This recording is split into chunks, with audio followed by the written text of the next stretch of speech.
Olá, irmãos, a graça e a paz do Senhor Jesus. Nós queremos, a partir de hoje, dar continuidade ao estudo da segunda carta do apóstolo Paulo à igreja de Corinto, um estudo que nós já havíamos iniciado anteriormente, mas que por conta essa quarentena nós ficamos impedidos de dar. E a partir de hoje eu quero dar continuidade a esse estudo com a igreja. Nós, da última vez que nos encontramos, falamos do capítulo 4 e ficou ainda pendente alguns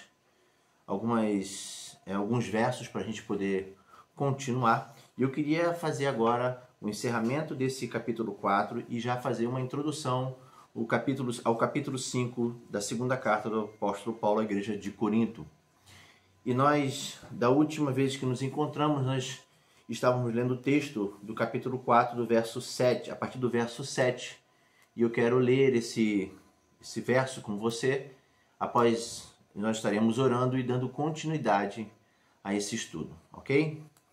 E o apóstolo Paulo, escrevendo o capítulo 4 à igreja de Corinto, ele diz: temos, porém, este tesouro em vasos de barro, para que a excelência do poder seja de Deus e não de nós. Só até aqui esse verso, o verso de introdução a esse estudo, que já dá para a gente caminhar bastante nessa carta. E esse último capítulo que nós estivemos tratando foi o capítulo 4, e Paulo fala da importância da pregação do evangelho genuíno, do evangelho sem misturas, sem invenções. E, aliás, chegamos até a dizer que o evangelho de Jesus não é algo da mente humana, não é um produto da mente humana, como nós havíamos comentado isso anteriormente. Ele é um projeto de Deus traçado desde a eternidade. Deus já na sua eternidade, no princípio de todas as coisas, Deus já havia traçado o evangelho e o plano da salvação para todos os homens. O próprio apóstolo Paulo, na carta aos Gálatas, capítulo 1, verso de 10 a 12, ele afirma que este evangelho é divino e não humano. É poderoso e não é falho, é salvador e não enganoso. Ele diz assim: porque persuado eu agora a homens ou a Deus? Ou procuro agradar aos homens? Se estivesse ainda agradando aos homens, não seria servo de Cristo. Mas faço-vos saber, irmãos, que o evangelho que por mim foi anunciado não é segundo os homens, porque não o recebi nem aprendi de homem algum, mas pela revelação de Jesus Cristo. O apóstolo Paulo ele está aqui avisando, ensinando, anunciando a nós que esse evangelho ele não é um produto da mente humana, ele não nasceu no coração do homem, ele não nasceu segundo a vontade do homem, mas ele é um projeto de Deus, ele nasceu desde a eternidade. Deus ele intencionou a salvação ao coração do homem por meio do evangelho de Jesus Cristo. E aí Paulo aqui na sua carta de Gálatas, capítulo 10, ele traz uma fala muito interessante, que ele não tem a intenção de persuadir homem algum para sua própria vontade, para o seu próprio eu, falando uma palavra sua, mas ele tem falado uma palavra que vem do coração de Deus. O evangelho é a anunciação, a revelação maior de Deus ao homem, que está na pessoa de Jesus Cristo.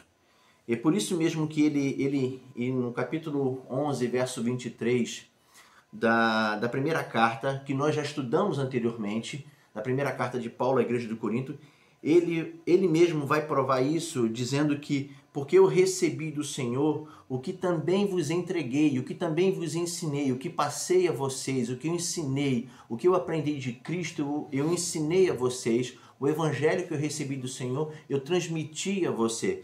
Paulo está afirmando, está corroborando com essa ideia de Gálatas, dizendo que o evangelho não é um produto dele, não é um ensinamento dele, da pessoa de Paulo, mas o evangelho ele fala da pessoa de Cristo.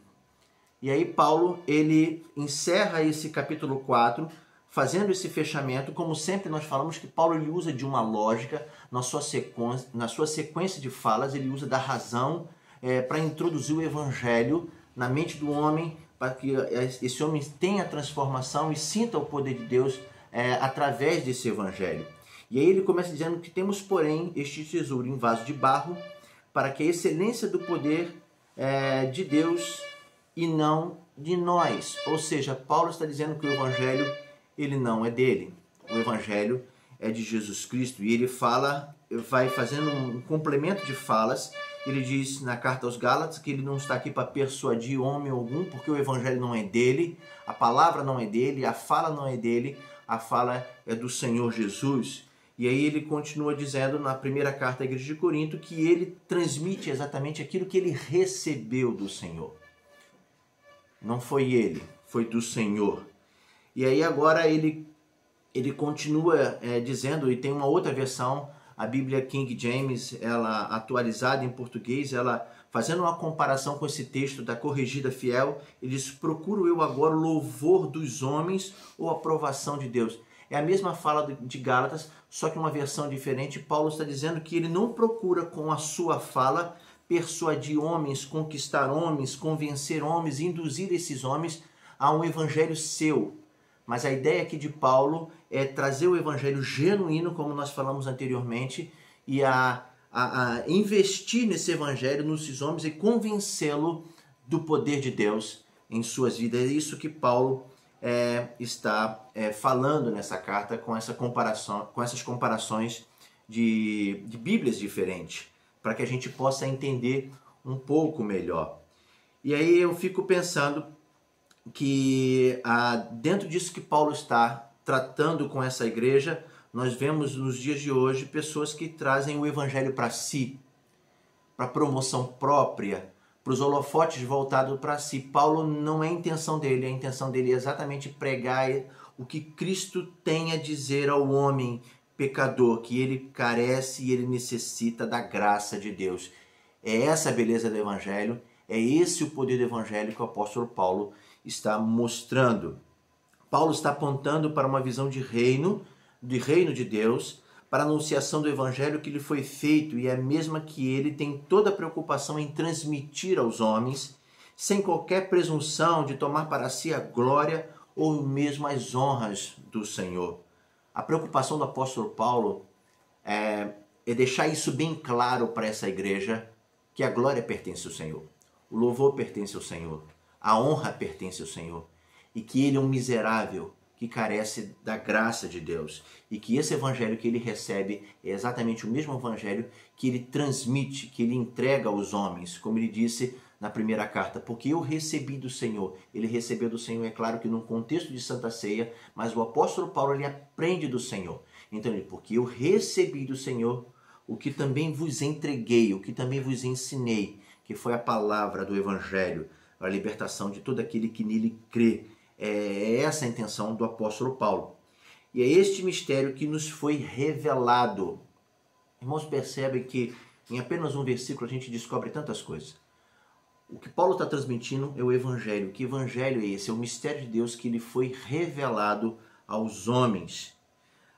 O mistério que Paulo tanto fala, ele fala na sua carta de Colossos, ele reafirma isso a nós, na carta de Colossos. Paulo está tratando com esses irmãos da maior revelação feita ao homem, caído em seus delitos e pecados e sem a mínima esperança de redenção.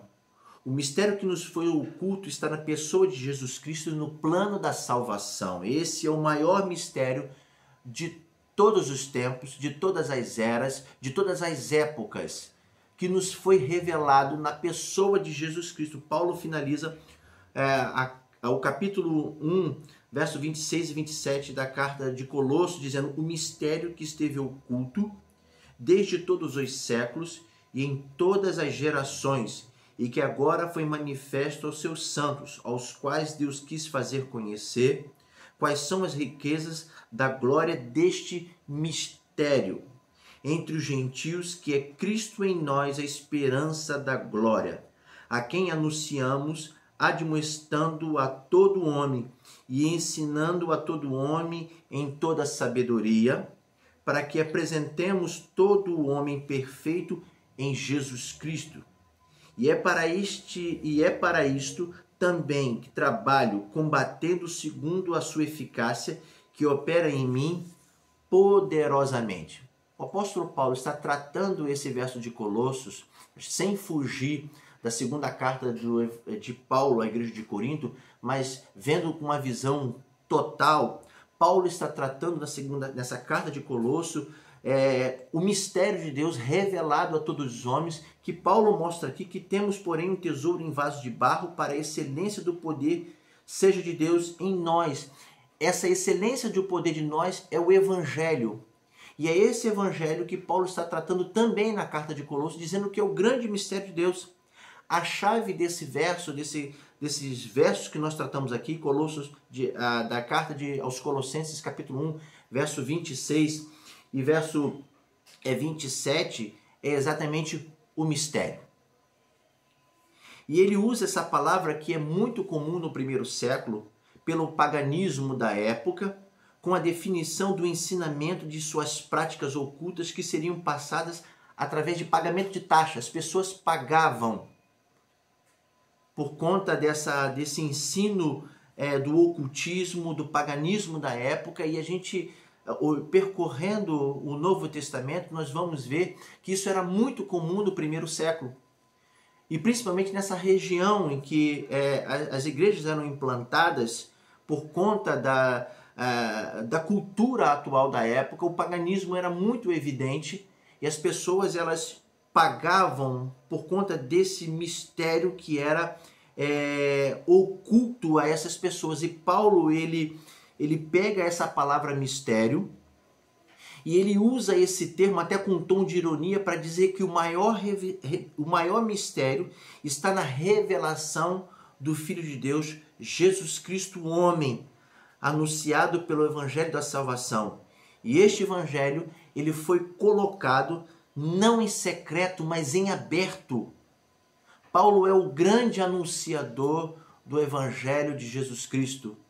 Os apóstolos, os discípulos, eles, após a descida do Pentecostes, eles saíram para anunciar o Evangelho. O Evangelho já não era mais oculto, já não era mais um mistério. Agora o Evangelho está sendo exposto por homens, por mulheres, por jovens, por todos. O Evangelho está sendo anunciado e ele não é mais oculto. E aí Paulo usa desse tom de ironia, fazendo um contraponto com a mensagem do paganismo da época, dizendo que precisaria se pagar uma taxa para que fosse revelado o secreto, o mistério. E aí Paulo pega esta fala e ele traz na pessoa de Jesus Cristo, dizendo que o maior mistério teve a sua revelação em Deus se mostrar ao homem através da pessoa de Jesus Cristo. O Evangelho ele foi colocado à disposição, não em secreto, ou com alguma taxa de cobrança, mas gratuitamente. E é isso que Paulo está dizendo, que o mistério que esteve oculto todos os séculos e em todas as gerações, e que agora foi manifesto a todos os seus santos. E quem somos os santos? Somos nós, eu e você. É isso que Paulo está ensinando nessa carta, que está corroborando que esse conteúdo colocado em vasos é o Evangelho, que deve ser exposto por mim e por você, e que essa honra não cabe a mim, essa honra toda ela deve ser dada ao Senhor Jesus, é Ele, o autor e consumador da nossa fé. E é nesse propósito que o velho apóstolo, ele trabalha no capítulo 4 dessa segunda carta à igreja de Corinto, e agora ele faz uma introdução ao capítulo 5 desta mesma carta, afirmando que a morte ela não é o fim. Nós encerramos o capítulo 4, o apóstolo Paulo falando desse maravilhoso poder do Evangelho que opera em cada um de nós e que ele foi revelado na pessoa de Jesus Cristo.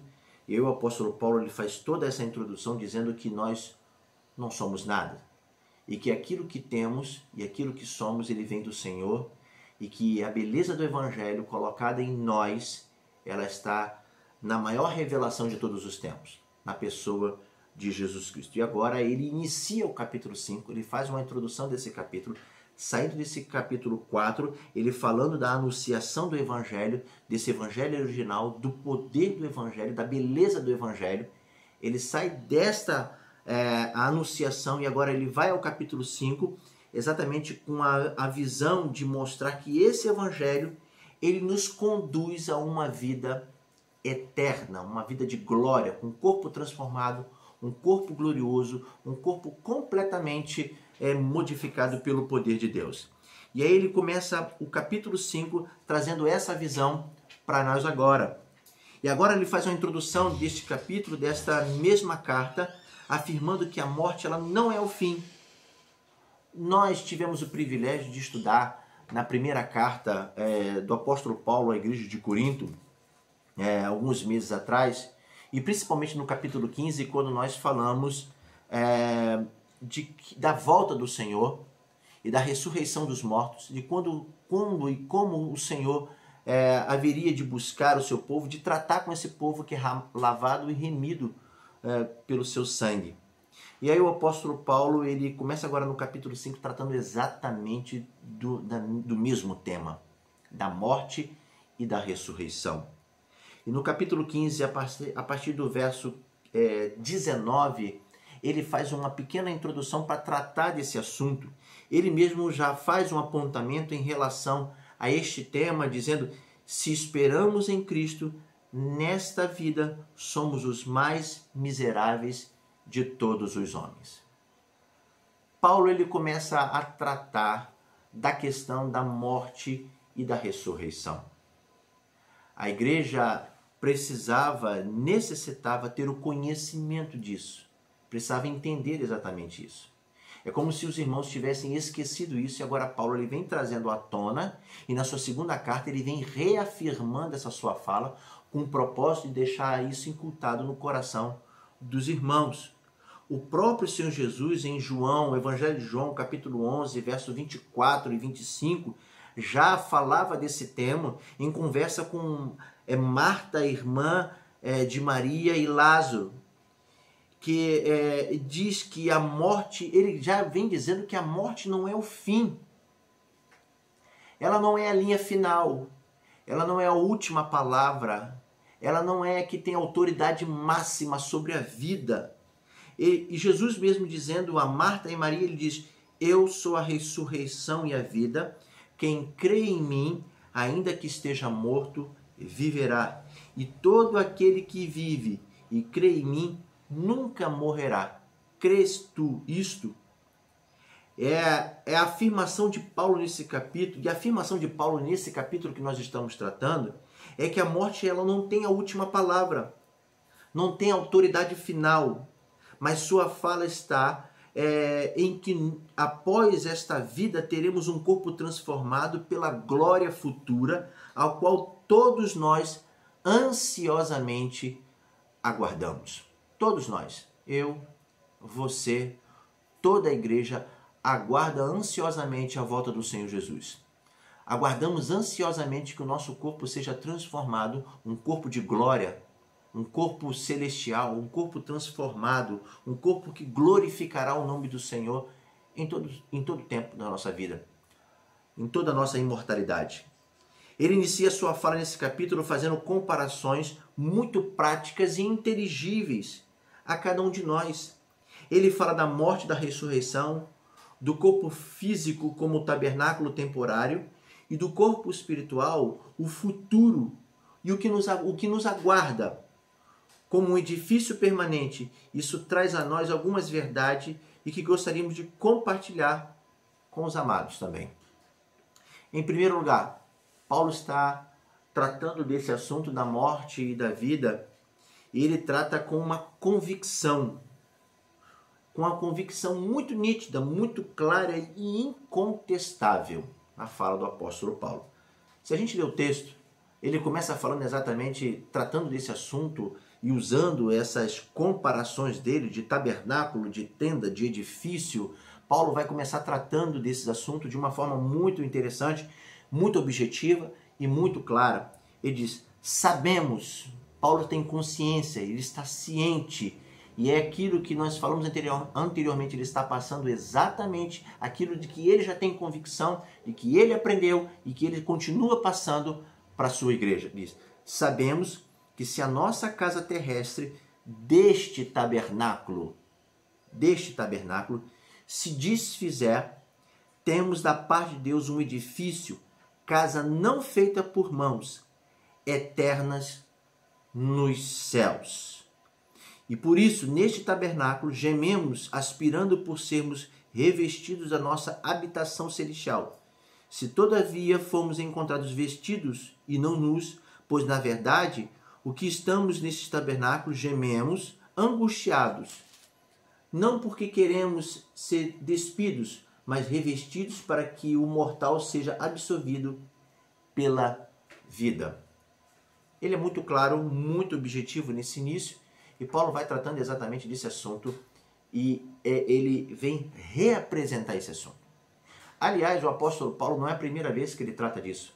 Capítulo 15 do apóstolo Paulo, de 1 Coríntios, o apóstolo Paulo ele vai tratar desse assunto da morte e da ressurreição. No capítulo 5 ele está mais uma vez tratando também deste assunto da morte e ressurreição. Paulo também vai tratar disso na primeira carta aos Tessalonicenses, a partir do capítulo 4. Paulo vai tratar desse assunto. É um assunto que sempre volta à mente do apóstolo e ele sempre tem tratado com as igrejas sobre esse assunto. Parece que há uma pressa, um questionamento em relação às igrejas, mas uma pressa de fazer com que esse assunto seja ensinado nas igrejas, para que isso venha tornar a fé dos irmãos mais evidente, mais forte em relação à esperança que há em cada um de nós. Nós aguardamos ansiosamente a volta do Senhor. Nós temos desejo, é claro, evidente, que ainda existe muita coisa para que venhamos a realizar, principalmente em termos de reino, falando de reino, na pregação do Evangelho aqui, enquanto estivermos na terra. Mas há uma esperança, há uma ansiedade em nós de sabermos como será o porvir, como será a vida eterna, como será estar com Deus. E Paulo também tem essa preocupação em tratar exatamente esse assunto com os irmãos, com a intuição e com a ideia de fortalecer a fé dos irmãos.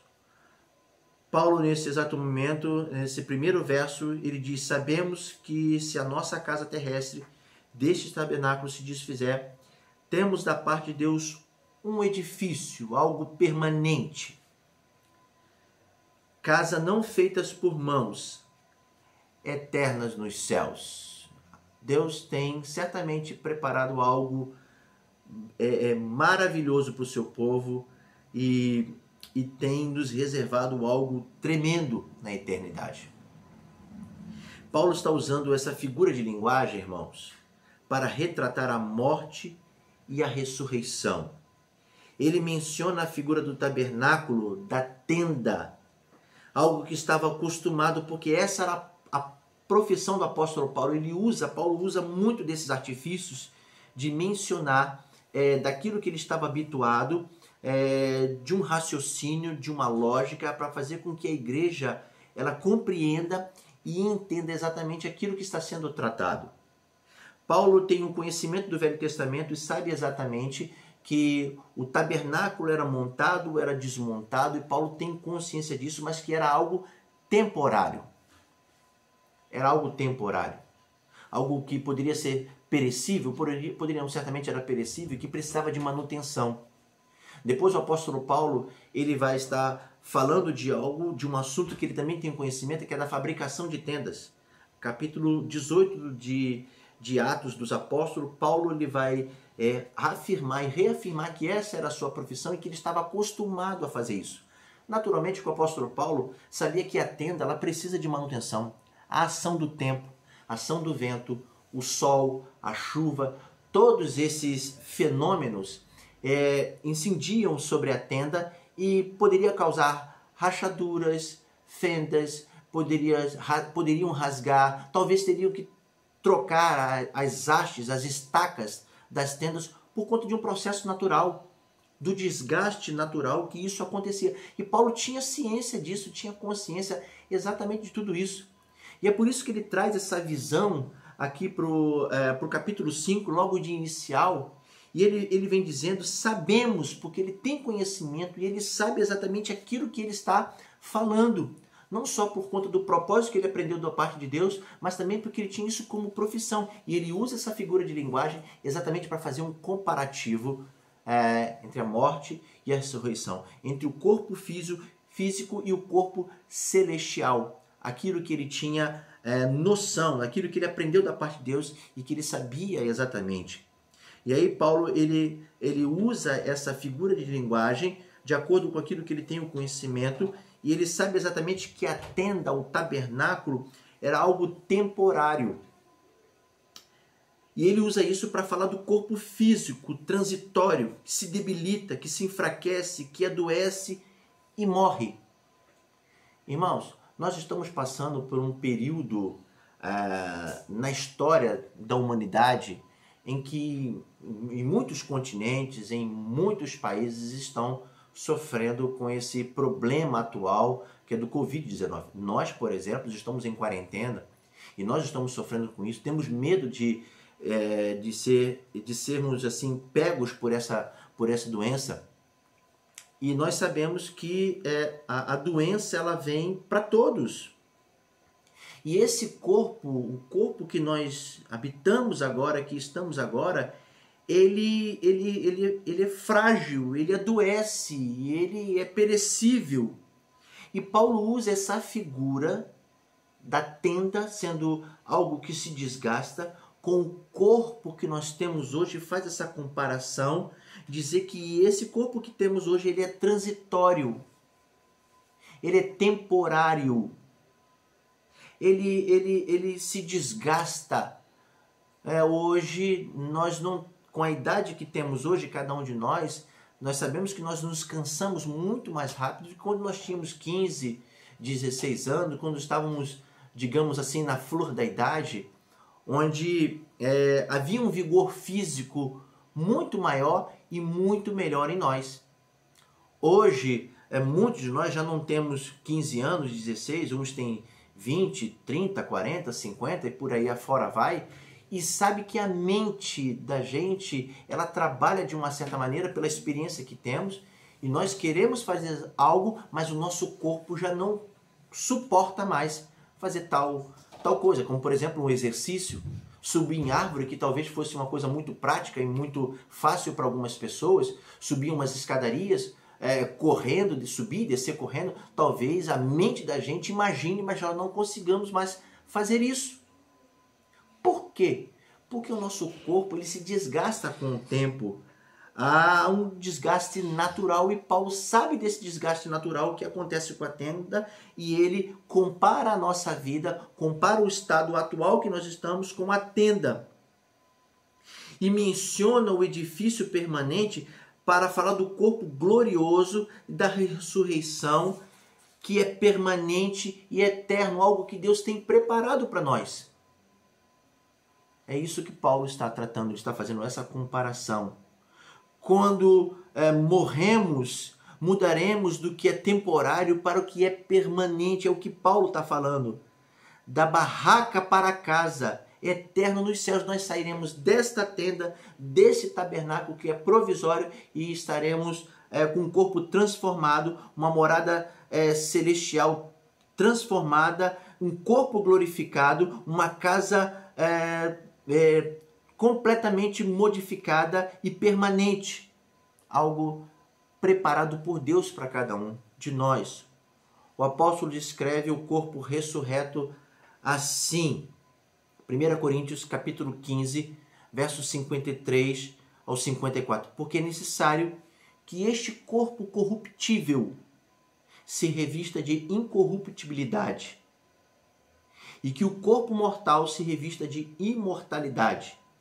E quando este corpo corruptível se revestir de incorruptibilidade, e o que é mortal se revestir de imortalidade, então se cumprirá a palavra que está escrita: tragada foi a morte pela vitória. Incorruptibilidade, aqui o apóstolo está falando de algo que é íntegro, que não é corruptível ou corrompido pelo pecado. O corpo que nós habitamos, a tenda, o tabernáculo que nós estamos hoje, ele é suscetível ao pecado. Ele é facilmente corrompido pelo pecado, mas o corpo glorioso que nos aguarda, a transformação que está no porvir que nos aguarda, que o Senhor tem preparado para cada um de nós, ele será um corpo incorruptível. Um incorruptível, que não terá pacto com o pecado, nós seremos transformados. É isso que Paulo está dizendo, por isso que ele diz, tragado foi a morte pela vitória. Que vitória é essa? A vitória que Cristo conquistou na cruz do Calvário por cada um de nós, nos dando a plena vida eterna. Paulo faz uma jogada de palavras, de corruptível com incorruptível, de mortal com imortal. A ideia é deixar bem claro, de forma didática, para que todos entendam e para que não haja dúvidas em relação à salvação. O certo comentarista bíblico e professor sênior do Novo Testamento na Escola de Teologia de Melbourne, na Austrália, chamado Colin Kruse, está correto em sua posição quando escreve: se a casa terrestre deste tabernáculo, do versículo 1, a parte A, de 2 Coríntios que nós estamos tratando, denota um corpo físico do crente, é razoável considerar o edifício, casa não feita por mãos da parte de Deus, como referência a outro corpo, o corpo da ressurreição, um corpo glorioso, incorruptível, sem manchas, sem máculas, sem ruga ou qualquer referência à vida terrena que nos lembre o pecado. Essa é a visão. Paulo olha para essa verdade, a verdade da ressurreição, com uma vaga possibilidade. Como se fosse uma tênue esperança, uma fraca esperança. Ele não lida com uma questão como se fosse uma conjectura, algo hipotético, uma possibilidade, mas com a convicção da certeza experimental que ele tem, porque ele diz, sabemos, no verso 1, sabemos, ele diz aqui no verso 1, sabemos que se a casa terrestre deste tabernáculo se desfizer, temos da parte de Deus um edifício, casa não feitas por mãos, eterna nos céus. Essa é a certeza e essa é a convicção que o apóstolo Paulo tem. Paulo, ele tem essa visão. Ele não lida com essa questão de maneira de uma possibilidade, mas com a convicção. E Paulo já havia tratado dessa matéria com a límpida certeza, com a clareza em outras cartas, como nós falamos aqui anteriormente. Primeira carta do apóstolo Paulo, no capítulo 15, verso 1 ao 58. Se os irmãos quiserem acompanhar, os irmãos vão perceber que o apóstolo Paulo ele está tratando desse assunto com muita coerência, com muita convicção, com muita certeza. Depois o apóstolo Paulo ele vai para o capítulo 4, do verso 13 ao 18, da primeira carta de Paulo aos Tessalonicenses, e ele também vai tratar desse assunto. E esse assunto é o que sempre despertou interesse, sempre despertará interesse na igreja. Ainda hoje há muita especulação da vida do porvir, ou o que acontece depois da morte, há sempre uma especulação. Muitos pensam que é o fim da existência, outros pensam que depois da morte a alma fica vagando em busca de luz. Outros ainda pensam que depois da morte a alma se reencarna em outra pessoa. Ainda há aqueles que pensam que depois da morte a alma vai para o purgatório, onde fica penando e purgando seus pecados. Há aqueles também que creem que a alma fica dormindo com o corpo na sepultura até o dia da ressurreição. E finalmente, há aqueles que acreditam que a alma dos ímpios é completamente aniquilada e deixa de existir. Essas teorias, todas elas são duvidosas, equivocadas. Não há amparo para nenhuma delas nas Escrituras. O apóstolo Paulo não lida com pressuposições acerca desse tema. Ele trabalha com convicção, com certeza, com clareza, com objetividade. Ele tem certeza. Não se trata apenas de uma especulação, uma consideração humana, mas de uma revelação divina. Porque eu recebi do Senhor o que também vos entreguei, o que também vos ensinei. E aí, Paulo, eu queria fechar com você a primeira carta do apóstolo Paulo à igreja dos Tessalonicenses, capítulo 4, verso 13 e 18, que diz assim: não queremos, porém, irmãos, que sejais ignorantes E Paulo é muito interessante que ele mexe com o raciocínio. Ele mexe com o entendimento da pessoa. Ele diz, não quero que sejais ignorantes, sem conhecimento, sem discernimento, com respeito aos que dormem, para não vos entristecerdes como os demais, que não têm esperança. A nossa esperança está em Cristo Jesus. Pois se cremos que Jesus morreu e ressuscitou, assim também Deus, mediante Jesus, trará em sua companhia os que dormem. Ora, ainda vos declaramos por palavra do Senhor, isto nós os vivos, os que ficamos até a vinda do Senhor, de modo algum precederemos os que dormem. Porquanto o Senhor mesmo, dada a sua palavra de ordem, ouvida a voz do arcanjo e ressoada a trombeta de Deus, descerá dos céus, e os mortos em Cristo ressuscitarão primeiro. Depois nós, os vivos, os que ficarmos, seremos arrebatados juntamente com eles, entre as nuvens, para o encontro do Senhor nos ares, e assim estaremos para sempre com o Senhor. Consolai-vos, pois, uns aos outros com essas palavras. Paulo não tinha dúvida. Paulo tinha convicção. Paulo tinha certeza. Ele sabia exatamente o evangelho que ele pregava.